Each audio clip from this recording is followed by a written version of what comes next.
Hello visionaries, welcome or welcome back to my channel. My name is Marisa Talbert. I am the founder and CEO of Talbert Law Office, your favorite go-to legal resource for all things business, nonprofit, and intellectual property law. Our everyday lives revolve around contracts.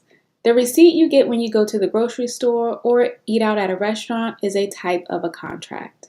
Your utility bills, your internet bill, and your cell phone bill is a type of a contract. The I accept button that you click when you download new software, e-file your taxes, or even accept the cookies upon visiting a new website is also a type of a contract. Almost every transaction that we engage in throughout society is based on contract law. So today I want to talk about ways that a contract can go wrong. When one party doesn't hold up their end of the bargain, which in legal terms is what we would call a breach of contract. A breach can be as minimal as a late payment or as serious as completely failing to deliver what was promised in the contract, such as failing to deliver a wedding cake to a wedding. So without delay, let's jump right into it.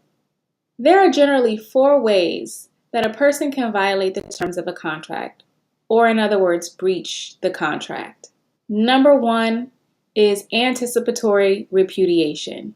This type of breach occurs when one party notifies the other party to a contract that it has no intention of performing its obligation under the contract.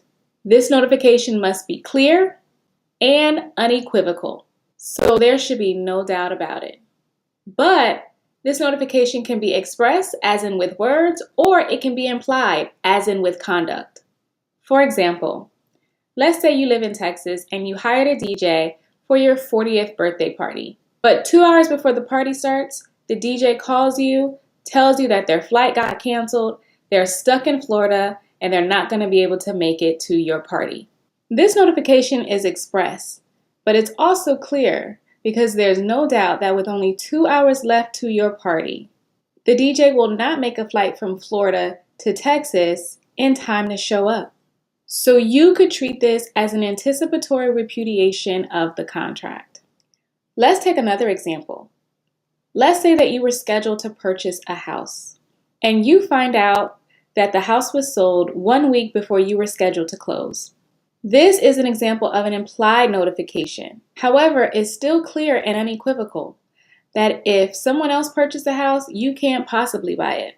Consequently, your sales contract has been repudiated, and you can consider this an anticipatory repudiation or an anticipatory breach of the contract. All right, number 2.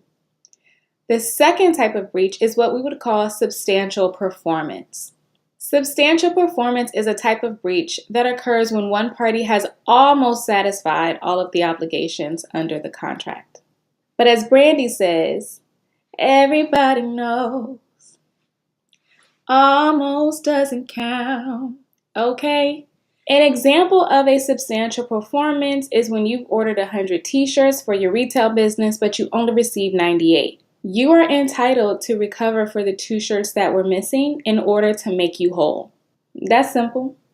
Number 3 is a minor breach. A minor breach occurs when the non-breaching party has received the substantial benefit of the bargain.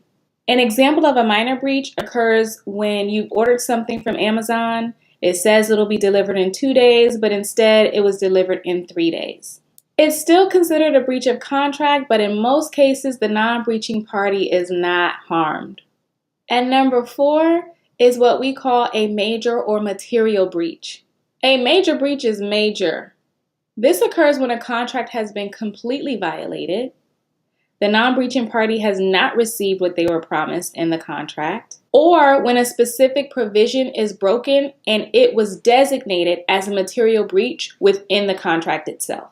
For example, if you ordered a truck from, let's just say, Carvana, and you received a car, that's an example of a major or material breach. If you purchased an unlimited data plan with your cell phone carrier, but you got cut off after using 20 gigabytes of data every month, that might be a major or material breach.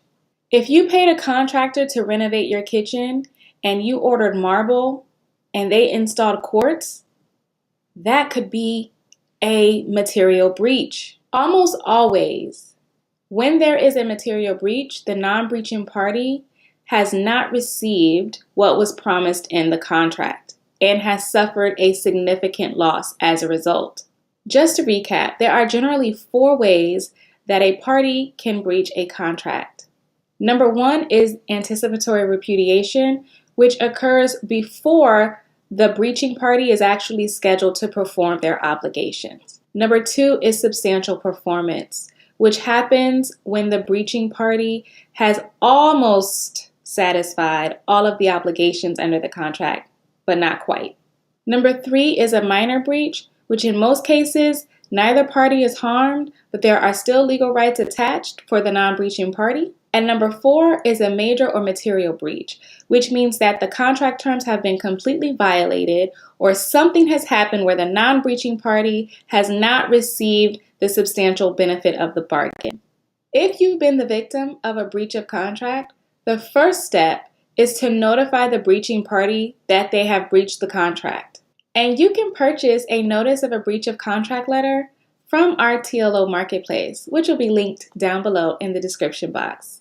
In the next video, we'll discuss the consequences of a breach of contract so that if you have been the victim of a breach, you will understand your rights after that breach has occurred. But for now, that's all I have for this video. Don't forget to like, comment, share, and subscribe. You know I'm always checking for your feedback in the comments. Let me know if you've ever dealt with any of these types of breaches within your business or in your personal life. And as always, this is Talbert Law Office, your favorite go-to legal resource for all things business, nonprofit, and intellectual property law. I'll see you in the next video.